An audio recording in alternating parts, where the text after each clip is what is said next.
स्वागत आपका अनादि टीवी पर। मैं हूं आपके साथ पारुल। स्पॉटलाइट देख रहे हैं आप और आज बात करेंगे क्या किला फतेह कर पाएगी भारतीय जनता पार्टी। यूपी के उपचुनाव में प्रत्याशियों की किस्मत ईवीएम में बंद हो चुकी है। इन उपचुनाव परिणामों की हार जीत से कोई फर्क तो नहीं पड़ने वाला है क्योंकि नंबर्स अलग हैं, लेकिन इनसे आने वाले समय का संकेत जरूर मिल सकता है। सबसे ज्यादा दिलचस्पी मैनपुरी लोकसभा चुनाव को लेकर है। यहां पर समाजवादी पार्टी के डिंपल यादव के मुकाबले भारतीय जनता पार्टी के रघुराज शाक्य और 2019 के चुनाव में मुलायम सिंह की जीत का अंतर 1 लाख के अंदर सिमट गया था। इसलिए ये जानना दिलचस्प होगा कि अब क्या तस्वीर होगी। क्या डिंपल यादव जीत के अंतर को बढ़ाएंगी या फिर उन्हें कड़ी चुनौती मिलेगी। इस उपचुनाव में अखिलेश यादव ने भरपूर मेहनत की है। वो मतदाताओं से मिलने के लिए गली गली तक घूमे हैं। एक तरह से उनकी प्रतिष्ठा का चुनाव भी है। रामपुर विधानसभा सीट के उपचुनाव पर भी सबकी नजर है और विधानसभा से अयोग्य घोषित किए गए आजम खान का ये गढ़ है और यहाँ पर बीजेपी के आकाश सक्सेना को मुकाबला जो है वो आजम खान की पसंदीदा और सपा प्रत्याशी आसिम रजा से है। क्या भारतीय जनता पार्टी समाजवादी पार्टी के इन किलों को जीत पाएगी? इन तमाम चीज़ों पर होगी चर्चा, बात करेंगे, लेकिन उससे पहले इस पर किस तरह से रिएक्शंस आए हैं वो सुन लीजिए। देखिए, समाजवादी पार्टी झूठ बोल रही है और समाजवादी पार्टी निरंतर चुनाव के अंदर आचार संहिता का उल्लंघन कर रही है। पिछले दिनों प्रचार के अंदर उल्लंघन किया उन्होंने और जनता को कि एन केन प्रकारेण पैसे और प्रलोभन दे के तोड़ने का प्रयास कर रही है। और आज जिस प्रकार से अखिलेश यादव ने मतदान करने के बाद प्रेस कॉन्फ्रेंस किया और लोगों से वोट मांगने की अपील की, वो निश्चित रूप से जघन्य अपराध की श्रेणी में है और निर्वाचन आयोग को इस पर कार्रवाई करनी चाहिए। चुनाव उपचुनाव है, एक लोकसभा का और खतौली की विधानसभा का और रामपुर का।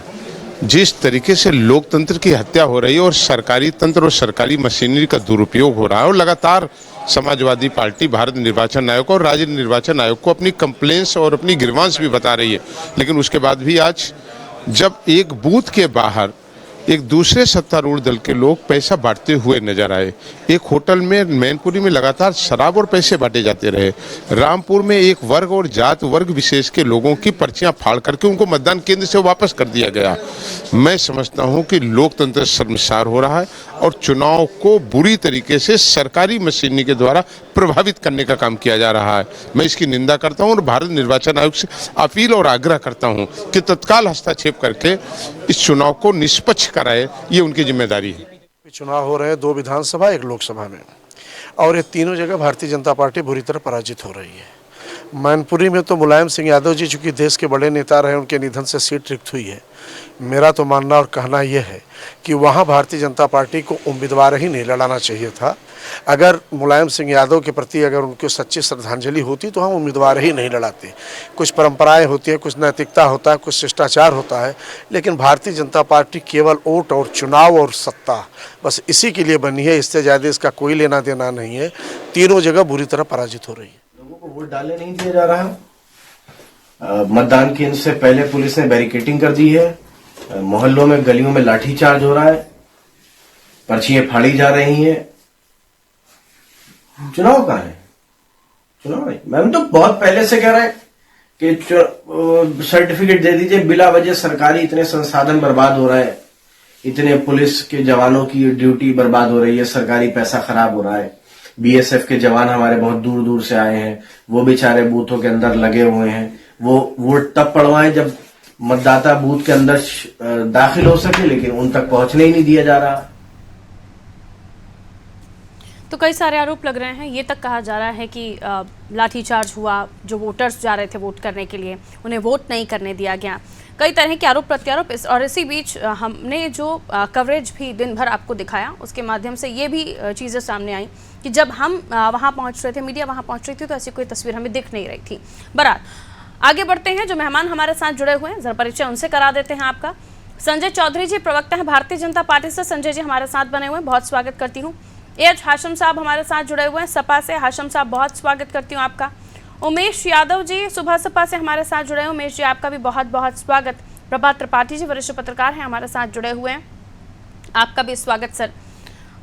सपा से हम बात कर लेते हैं। हाशिम साहब, जो आरोप प्रत्यारोपों का दौर चला, हमने देखा अखिलेश जी ने भी आरोप लगाए इस उपचुनाव को लेकर। उनको लगा कि इस उपचुनाव में खासतौर पर रामपुर को लेकर उनके बार बार जो टिप्पणी थी कि वोट नहीं करने दिया जा रहा है, मुस्लिम वोटर्स को वोट नहीं करने दिया जा रहा है, क्या कहेंगे सर इस पर आप? आज के उपचुनाव के बाद ये आरोप क्या मतदाताओं को आपके प्रभावित कर पाए, या फिर आपको लगता है कि जो नतीजे सामने आएंगे उसमें कहीं आप डैमेज कंट्रोल करने की कोशिश कर रहे थे?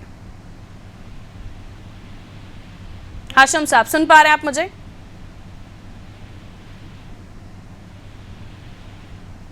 चलिए, लगता है आवाज नहीं पहुंच रही है उन तक मेरी। मैं वापस आऊंगी सर आपके पास। भारतीय जनता पार्टी के पास चले जा रहे हैं। संजय चौधरी जी, आरोप लग रहे हैं लाठी चार्ज हुआ, वोट कास्ट नहीं करने दिया गया, मुस्लिम वोटर्स को घर में कैद किया, उनको वोट नहीं करने दिया गया, और आज जब उपचुनाव कंप्लीट हो गए हैं, मत प्रतिशत सामने आ चुके हैं, क्या कहेंगे आप इस पर? क्यों आरोप लगा रहे हैं सपाई आपके ऊपर ऐसा?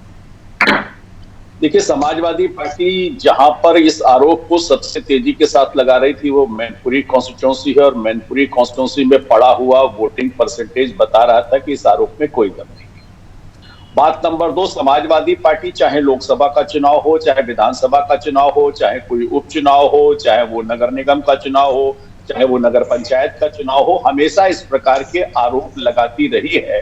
वे वैसे ही आरोप है कि जैसे चुनाव में हार के पहले ये कहना शुरू कर देते हैं, हार के बाद उसको पुष्ट करते हैं कि ईवीएम खराब है।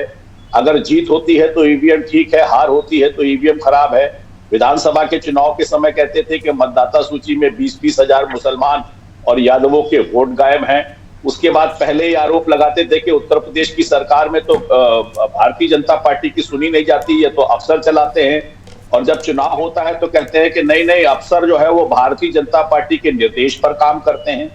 तो सारे के सारे आरोप समाजवादी पार्टी और समाजवादी पार्टी के जो साथी विरोधी दल है वो बिल्कुल वैसे ही लगाते हैं जैसे निराशाजनक बात चुनाव की अपनी हार को सामने देखकर उसके लिए अपने तर्क को पहले से ही जुटाने की बात करते हैं। आपको याद होगा कि रामपुर के चुनाव में 1 तारीख को ही अखिलेश यादव जी कह दिए कि वोट डालने नहीं दिया जाएगा। इनको पहले से इनको जानकारी रहती है, क्यों? क्योंकि वो प्री प्लान्ड स्क्रिप्ट पर काम करते हैं। तो इस प्रकार के आरोप जब जब समाजवादी पार्टी ने लगाए हैं, व्यवहार के धरातल पे भी आरोप खरे नहीं उतर पाए हैं। और भारतीय जनता पार्टी अपने कामों के आधार पर, अपनी योजनाओं के आधार पर, कार्यकर्ताओं के परिश्रम के आधार पर चुनाव दर चुनाव उन क्षेत्रों में भी जीत हासिल करती आई है जिन्हें समाजवादी पार्टी अपना गढ़ कहती थी। चाहे वो इटावा हो, चाहे फिरोजाबाद हो, चाहे वो कन्नौज हो, चाहे आजमगढ़ हो, चाहे रामपुर हो। और उसी तरह से अब जो है वो मैनपुरी के भी चुनाव में भारतीय जनता पार्टी जीत हासिल करेगी। इसका इस तर्कों से कोई लेकिन संजय जी, जो वीडियो सामने आए हैं जिसमें सपा का दावा है कि पोलिंग बूथ पर कुर्सियां टूटी हुई हैं, मारपीट हुई है सपाइयों के साथ, उन पर लाठीचार्ज किया गया है, वो वीडियोस अपने ट्विटर अकाउंट से शेयर कर रहे हैं, उसमें कितनी सच्चाई है? फिर आपकी बातें बिल्कुल इतर जा रही हैं और जो वीडियो सामने आ रहे हैं वो बिल्कुल ही झूठे फिर आपके हिसाब से। तो देखिए, हमें याद है कि पिछली बार जब विधानसभा का चुनाव हो रहा था तब भी एक घटना कानपुर में हुई थी जिसमें समाजवादी पार्टी के लोगों ने अपनी ही कार पर डंडे मारकर उस कार को जला दिया था। उसके बाद उन कार्यकर्ताओं को समाजवादी पार्टी का, क्योंकि वीडियो सामने आ गया था कि करने वाले लोग कौन है, कार किसकी है, कार का मालिक कौन है, तो उन्हें अपनी पार्टी से निकालना पड़ा था।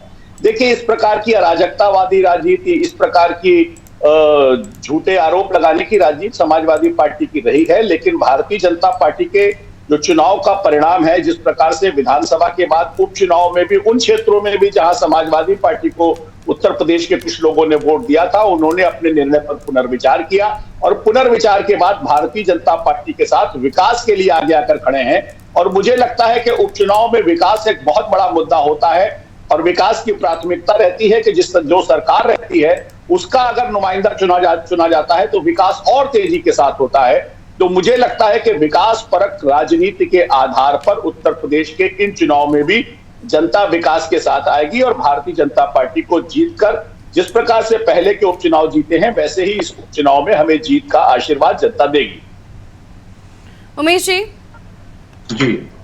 किसी तरह का कोई आरोप स्वीकार नहीं कर रहे हैं संजय जी, निराधार बता रहे हैं तमाम आरोपों को जो सपा की तरफ से लगाए जा रहे हैं, क्योंकि ये उपचुनाव बहुत ही महत्वपूर्ण है आप तमाम दलों के लिए, खासतौर पर सपा और बीजेपी के लिए। क्या, क्योंकि आपकी तरफ से भी इन पूरे चुनाव पर नज़र रखी जा रही थी, क्या वाकई जिन आरोपों को लेकर हम चर्चा कर रहे हैं वो ऐसा हुआ भी है या नहीं हुआ है? आप क्या मानते हैं? देखिए पारू जी, उपचुनावों में जब जब जिसकी सत्ता होती है वो कहीं ना कहीं सत्ता का प्रयोग और दुरुपयोग अपने अपने तरह से करते हैं। ये पहले भी होता रहा, सारे उपचुनावों में होता रहा है। और मुझे लग रहा है कि जो रामपुर की आज वोटिंग परसेंटेज रही है, वोट की प्रतिशतता रही है, उसको देख के मुझे लगता है पिछले 2022 के आम चुनाव के अगेंस्ट उसमें कहीं ना कहीं कुछ तो ऐसी बात थी कि जो वोटिंग की प्रतिशतता घट के आधी रह गई। ये कहीं ना कहीं प्रश्न चिन्ह लगाती है कि किस तरह का माहौल वहां रहा होगा और क्या कारण रहे होंगे कि वोट की प्रतिशतता घट के आधी रह गई। खैर, मुझे कुछ याद है कि 65-70% वोट 2022 के आम चुनाव में वहां पर पड़े थे, और आज मुझे कुछ याद आ रहा है कि 30 से 35% के बीच कुछ वोट पड़ा, 31-32%। तो मुझे लग रहा है कि इस तरह का कहीं तो कुछ तो प्रभाव रहा होगा कि वोट की प्रतिशतता आधी रह गई। और देखिए, सत्तारूढ़ पार्टियां अपने अपने तरह से आम चुनाव के अपेक्षा मध्यावधि चुनाव को अपने अपने तरीके से हैंडल करती है, तो कहीं ना कहीं असर तो रहा है, इसे एकदम डिनाई नहीं किया जा सकता। लेकिन जो आज प्रदेश में हालात है उसके हिसाब से जनता ने जो निर्णय लिया है वो 8 तारीख को समझ में आ जाएगा। और मुझे लग रहा है कि जनता पिछली जो सरकार रही 2012-17 तक की उन चीजों को भी याद रखे होगी। शायद ये बदला लेने का उनका समय है और 2022 में वो जनता अपना निर्णय दे भी चुकी है। पारू, ठीक है सर, लौटूंगे आपके पास। हाशिम जी जुड़ गए हैं क्या हमारे साथ?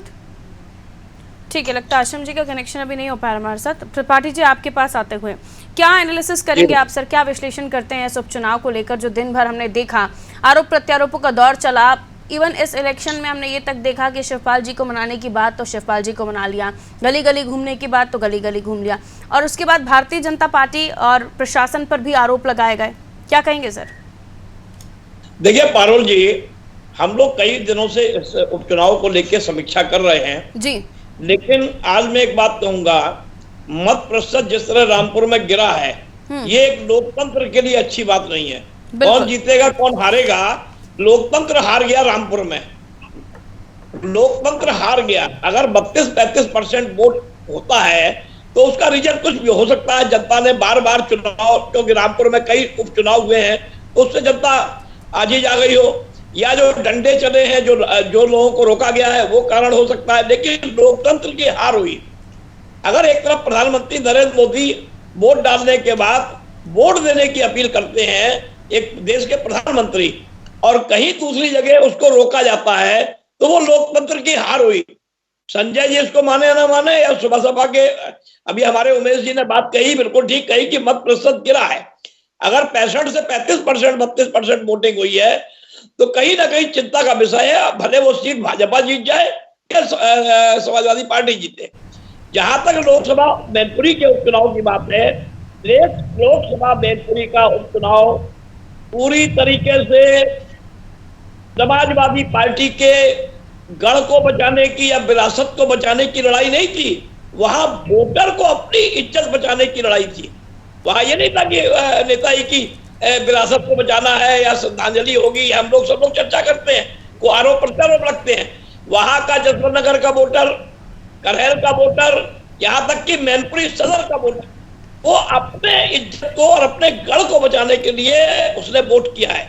भारतीय जनता पार्टी ने मुलायम सिंह के रहते हुए वो सीट मैनपुरी सदर छीनी थी, लेकिन इस बार का परिदृश्य योगी जी के 2 जनसभाओं में दिए गए बयान और उसके बाद कार्रवाई, क्या जल्दी थी आपको 5 तारीख के पहले भोपाल में कार्रवाई करने की, रिवर फ्रंट की बात करने की?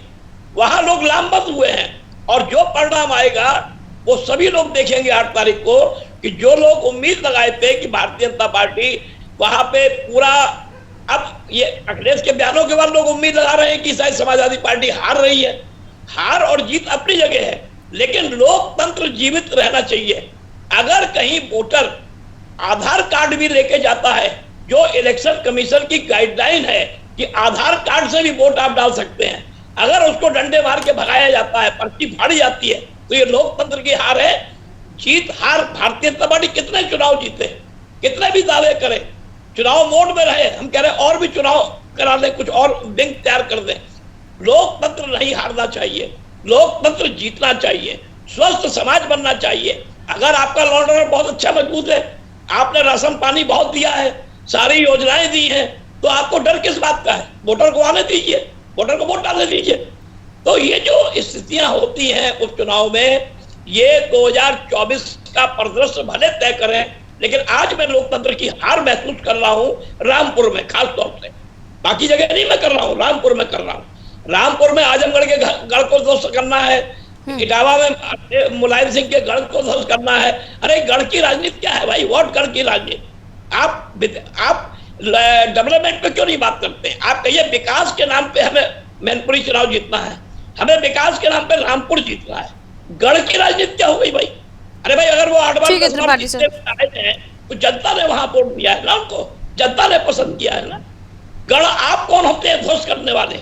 यही मतदाता अगर आपको सत्ता में बैठाता है, कुर्सी सीट पे बैठाता है, तो यही मतदाता एक दिन आपको सीट से उतार के नीचे कर देगा। ठीक है, ये सोचना चौधरी चाहिए जी। राजनीति में।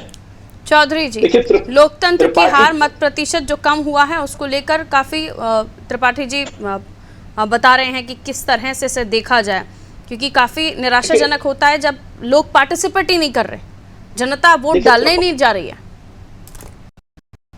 देखिए त्रिपाठी जी को मैं एक दो चीज याद दिला दूं तो मुझे लगता है कि उसके आधार पर विश्लेषण करेंगे तो त्रिपाठी जी बेहतर निष्कर्ष पर निकल पाएंगे।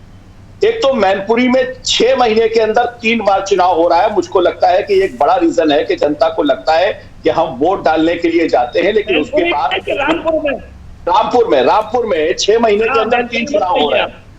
रामपुर के अंदर आपने भी रामपुर का ही जिक्र किया है, और रामपुर का जिक्र करके आपने कहा है कि परसेंटेज जो कम हो रहा है उसके पीछे आप रीजन गिना रहे थे। त्रिपाठी जी मैं आपको याद दिलाऊं, आपको लखनऊ याद होगा। लखनऊ के अंदर कलराज मिश्रा जी ने जब अपनी सीट छोड़ी थी, उसके बाद जब उपचुनाव हुआ था, उस उपचुनाव में 26% वोट पोल हुआ था। लखनऊ पूर्व विधानसभा, अगर आपको ये याद हो तो मुझे लगता है कि ज्यादा बेहतर आप समझ में आएंगे। अगर 26% मतदान होता है तो क्या इसका मतलब है कि लोकतंत्र तब भी मर गया था? आप बताइए। नहीं, ये नहीं। देखिए लोकतंत्र में लोग मुझे नहीं बता पाएंगे। नहीं, आप नहीं फंसा, मैं आपके सामने तर्क रख रहा हूं त्रिपाठी जी, और बड़ा जोरदार तर्क रख रहा हूं। आप बताइए, अगर उपचुनाव के अंदर 26% वोट पोल होता है लखनऊ के अंदर, पढ़ी लिखी जनता के अंदर, तो निश्चित रूप से उपचुनाव में निराशा होती है। त्रिपाठी जी इसको जरा गौर फरमाइए। जब जब उपचुनाव होंगे तब तक परसेंटेज ऑफ पोलिंग नीचे जाएगा, और अगर 6 महीने में 3 चुनाव होंगे तो और नीचे जाएगा। उन जनप्रतिनिधियों के प्रति अविश्वास होगा जो जीत कर तो आते हैं लेकिन अपने स्वार्थ के कारण जनता का नेतृत्व 5 साल नहीं कर पाते हैं। इसी कारण जनता पीछे जाती है। और मुझे लगता है कि इसको लोकतंत्र से जोड़ने के बजाय उपचुनाव में जो उपचुनाव का जो ट्रेंड है उसको आप जैसा व्यक्ति निश्चित रूप से परखेगा। और मैं तो आपके सामने एक नहीं मैं 10 उदाहरण दे सकता हूं कि कैसे उपचुनाव में पहले हुए उपचुनाव की तुलना में परसेंटेज ऑफ पोलिंग कम होती है। और मैं तो आपको पढ़ी लिखी उत्तर प्रदेश की राजधानी जनता की सबसे एग्जीक्यूटिव टाइप ऑफ जो विधानसभा है उसका उदाहरण दे रहा हूं। क्यों? क्योंकि वहां कलराज मिश्रा बड़े नेता थे, यहाँ आजम खान एक बड़े नेता हैं। उनकी तुलना में अगर छोटा नेता आता है तो निश्चित रूप से जनता का उत्साह कम होता है। मुझे लगता है कि इससे जनता के कम होते हुए उत्साह के आधार पर इसे परिभाषित करना चाहिए। और अगर कहीं फाइट तगड़ी होती है तो निश्चित रूप से परसेंटेज ऑफ पोलिंग बढ़ती है, जैसे मैनपुरी में हमें दिखाई दे रहा है। तो मुझे लगता है कि पर करेंगे। ठीक है,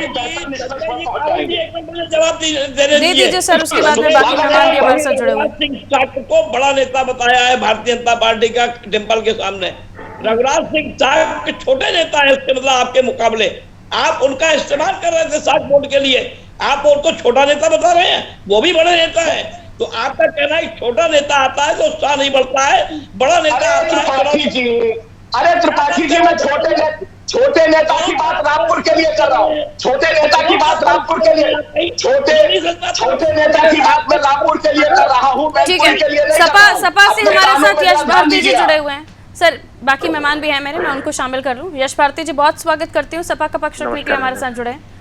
यश भारती जी, उपचुनाव संपन्न हुए, मत प्रतिशत भी सामने आ गया, वोट परसेंट भी सामने आ गया, लेकिन इस बीच दिन भर आरोप प्रत्यारोपों का दौर भी चला। लेकिन मत प्रतिशत सामने आया जिसमें सबसे कम रामपुर विधानसभा उपचुनाव को लेकर आरोप प्रत्यारोपों का दौर चल रहा है, क्या कहेंगे? जीत को लेकर आशान्वित तब भी थे और अब भी हैं क्या, जब मत प्रतिशत डाउन भी हुआ है तब भी? देखिए, रामपुर की अगर बात करेंगे तो पहली बात तो मैं अभी सुन रहा था तो मुझे ऐसा लग रहा था जैसे चुनाव आयोग अपना गणित बता रहा हो कि क्यों कैसे क्या चीजें हुई हैं। भारतीय जनता पार्टी के लोग चुनाव आयोग का भी काम कर रहे हैं, ऐसा दिख रहा है। और उन्हीं की भूमिका, उन्हीं के लिए सफाई देना। अगर लोकतंत्र में कोई राजनीतिक पार्टी उनके ऊपर कोई आरोप लगाती है या प्रश्न चिन्ह खड़ा करती है तो भारतीय जनता पार्टी उनसे सिर्फ इसीलिए संतुष्ट होती है क्योंकि भारतीय जनता पार्टी को ये लगता है कि हम जो चीजें कर रहे हैं वो सब सही हैं। हम चुनाव आयोग पर अगर कोई बात उठाएंगे या व्यवस्था पे कोई बात उठाएंगे, पुलिस पे कोई बात उठाएंगे, प्रशासन पे कोई बात उठाएंगे तो चुनाव आयोग की तरह भारतीय जनता पार्टी के लोग अपने वक्तव्य देने लगते हैं। तो ये दिखता है कि कहीं ना कहीं अगर कोई गड़बड़ियां हो रही, गलतियां हो रही तो उसको छुपाने का काम भारतीय जनता पार्टी के लोग कर रहे हैं। अभी मुझे लग रहा है शायद वरिष्ठ पत्रकार जी की वो बातों का जवाब दे रहे थे क्योंकि मैं टेलीफोन लाइन पे हूँ तो मैं देख नहीं पा रहा हूँ। तो अगर पत्रकार जी अपनी कोई बात कह रहे हैं, हमने अटल बिहारी वाजपेयी जी की भी सरकार देखी है, जो उन्होंने बात की मैं उसी बात को आगे बढ़ा रहा हूँ। 13 दिन का चुनाव देखा, 13 महीने का चुनाव देखा और फिर चुनाव देखा तो वोट परसेंटेज कम ज्यादा होकर के इस तरीके से आंकड़े करना कि प्रत्याशी कौन है, लोग कहते हैं। यहाँ सवाल ये उठा है रामपुर में किस तरीके से प्रशासन काम कर रहा है, लोगों के साथ मारपीट हो रही है। अगर कोई धरना देना चाह रहा है, विरोध प्रदर्शन कर रहा है अपना, तो उनके साथ मारपीट हो रही है। कौन कर रहा है ये मारपीट? प्रशासन के लोग कर रहे हैं जिनका काम है व्यवस्था ठीक रखना। प्रत्याशी अगर धरने पे बैठा है तो उससे साथ बातचीत करनी चाहिए, उसकी आपत्तियों पे काम होना चाहिए। बातचीत करने के लिए कोई नहीं आ रहा। डिंपल यादव जी ने ट्वीट किया कि होटल में बैठ करके पैसे बांटे जा रहे हैं, शराब बांटी जा रही है, तो उसके सीसीटीवी फुटेज को जारी कर देना चाहिए 24 घंटे के अंदर। लेकिन क्या हो पाया? 24 घंटा हो गया उस ट्वीट को। तो ये तो भारतीय जनता पार्टी के लोगों को भी शामिल हो जाए। मैनपुरी के अंदर एक बड़ा पुलिस अधिकारी मतदाताओं को ये कह के भगा देता है कि मतदान परिचय पत्र लेके आइए तभी आप देंगे। तो चुनाव आयोग ने जो 16 पहचान पत्र जारी किए हैं उसमें से 15 बेकार बता देता है वो, और मतदाताओं को बाहर भगा देता है। तो उसके लिए भारतीय जनता पार्टी के लोग कुछ नहीं कह रहे। वो मतदाता तो उनको भी वोट दे सकता था, सपा को भी वोट दे सकता था। लोगों का मतदान करने का अधिकार छीना जा रहा है, वीडियो में आ रहा है, आप मीडिया के साथ ही दिखा रहे हैं और भारतीय जनता पार्टी के लोग खामोश हैं। तो ये दिखता है कि कहीं ना कहीं इन गड़बड़ियों के पीछे इन लोगों का हाथ है, संरक्षण है अधिकारियों को, और सहयोग दिया जा रहा है कि आप करिए जो करना है, आपको आपके पीछे हम खड़े हैं। अगर कोई राजनीतिक पार्टी सवाल करेगी तो उससे सीधे कह दिए कि तुम हार रहे हो इसलिए तुम्हारी हताशा है, तुम डरे हुए हो, तुम राजनीति में चुनाव नहीं लड़ना चाहते हो, तुम हार रहे हो इसलिए सवाल कर रहे हो। तो सवाल करना बंद कर दे दूसरी पार्टी। भारतीय जनता पार्टी जो करना चाहती है वो करे। इनको ईवीएम पे आपत्ति होगी, ये किताब छाप देंगे, democracy at risk, team can be believe on EVM. उसका प्रस्ताव अपना लाल कृष्ण आडवाणी जी लिख देंगे, भारतीय जनता पार्टी पूरी मिलकर के उसका विमोचन करेगी, तब इनको ईवीएम पे कोई दिक्कत नहीं होती है। लेकिन अगर दूसरी राजनीतिक पार्टी अगर ईवीएम पे सवाल उठा रही है, उसकी गड़बड़ियों पे बात करेगी, लंबी चौड़े आरोपों की लिस्ट आपके पास है और मुझे अब जवाब लेना होगा संजय जी से। एक अंतिम बात, हमारे राष्ट्रीय अध्यक्ष जी लगातार इस बात को कहते हैं कि ईवीएम मशीन में क्या खराब होता है जो चुनाव आयोग सुधार करके दोबारा चुनाव कराने लगता है। इस खराबी में खराबियां और भी तो हो सकती हैं। तो निष्पक्षता जब चुनाव आयोग ये कहता है कि नहीं कोई खराबी नहीं हो सकती, तो ये खराबियां कौन सी होती हैं जिसको सुधार दिया जाता है? इस पे भारतीय जनता पार्टी क्यों चुप रहना चाहती है? ठीक है संजय जी जवाब दीजिए। देखिए, ये जो बात कर रहे हैं कि ईवीएम की, अगर जीत जाएंगे तो क्या है ईवीएम को जिम्मेदार ठहराएंगे? तो मुझे लगता है कि किताब आपने छापी है, खासतौर से किताब आपने छापी है, विमोचन आपने किया, लाल कृष्ण आडवाणी ने लिखा, जिन्होंने पहली बार जाकर वोट डाला। ये ऐसे जगह है जहां पर जनता लोगों से कहा जाता था कि तुम मत आओ, तुम्हारा तो वोट पड़ गया। वास्तव में जिस प्रकार से करहल और खास तौर से जसवंत नगर के अंदर समाजवादी पार्टी के लोगों का कॉकस लोगों को वोट डालने के लिए घर से बाहर चुनाव आयोग की तरह जवाब नहीं दे रहे हैं। पहली बार हुआ है कि उनका ये चुनाव आयोग की तरह जवाब नहीं दे रहे हैं। एक छोटा सा कमेंट मुझे लेने दीजिए। यशपाती जी जीत जाएंगे तो जीत जाएंगे तभी हम जवाब कह रहा ना, हमने जीता जिसमें डीएम ने कहा था करेंगे या ईवीएम पे मर देंगे। पारुल जी मेरी बात सुन लीजिए, आपने जो सवाल किया उसी का जवाब दे रहा हूं मैं। कैराना उपचुनाव में भी हम जीते जिसमें डीएम ने कहा था कि ईवीएम मशीन को गर्मी लग गई। हमने तब भी कहा था कि जीत का अंतर ज्यादा बड़ा होता है, ऐसे डीएम पे कार्रवाई करिए। मेरा सवाल ये है कि कार्रवाई करिए जो ये कहता है ईवीएम को गर्मी लग गई। खतौली उपचुनाव, रामपुर उपचुनाव जीत जाते हैं तो जीत को स्वीकार करेंगे या फिर ईवीएम पर मर देंगे? इतना जवाब दे दीजिए बस। मैं आपकी बात का ही जवाब दे रहा हूँ, आप आपके हिसाब से तो नहीं दे पाए। मेरा जवाब मेरे हिसाब से होगा ना पारुल जी। नहीं तो जीत को स्वीकार होगी वो जीत आपको या नहीं होगी? सिर्फ इतनी सी बात पूछ रही हूँ मैं। मेरी बात सुन लीजिए ना। मैं ये कह रहा हूँ ईवीएम मशीन खराब हो रही है, इस खराबी पे बीजेपी 30 सेकंड उमेश जी, समय कम है मेरे पास, नहीं सर जवाब नहीं दे पा रहे आप मेरी बात छापते हैं तब उमेश जी 30 सेकंड जी क्या कहिएगा सर, इतनी सब कुछ चर्चाएं चल रही है, आप मुस्कुरा रहे हैं सर। पारुल जी मुस्कुरा इसलिए रहे हैं कि जो अभी यस भाई बोल रहे थे ये सारे सरकारों में होता रहा है। अभी जो बीजेपी के हमारे मित्र बड़े भाई बोल रहे थे कि लखनऊ के उपचुनाव की चर्चा कर रहे थे, तो जब वो करते थे तो इन पे मर देते थे, ये कर रहे हैं उन पे मर देंगे।